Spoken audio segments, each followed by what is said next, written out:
પાંચસો વર્ષ પછી અયોધ્યામાં પ્રભુ શ્રીરામની પ્રાણ પ્રતિષ્ઠા યોજાઈ રહી છે, જ્યારે આખા દેશમાં દિવાળી જેમ ઉત્સવનો માહોલ જોવા મળી રહ્યો છે.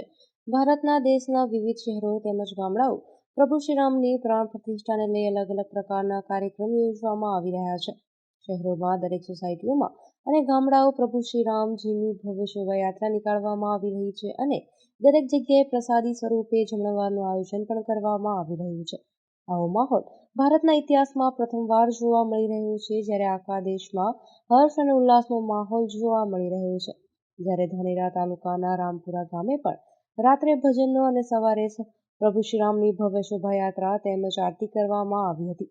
ત્યારબાદ સમસ્ત રામપુરા ગ્રામજનોએ સાથે ભોજન પ્રસાદી ગ્રહણ કરી હતી અને સમસ્ત રામપુરા ગામમાં રાત્રે પ્રભુ શ્રીરામના નામનો દીવો પણ કરવામાં આવ્યો હતો.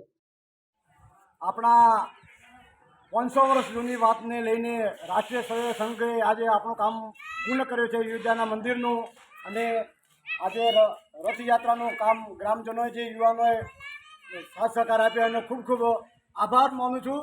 અને ભારત માતા કી જય. જય શ્રી રામ, જય શ્રી રામ, જય શ્રી રામ, જય શ્રી રામ.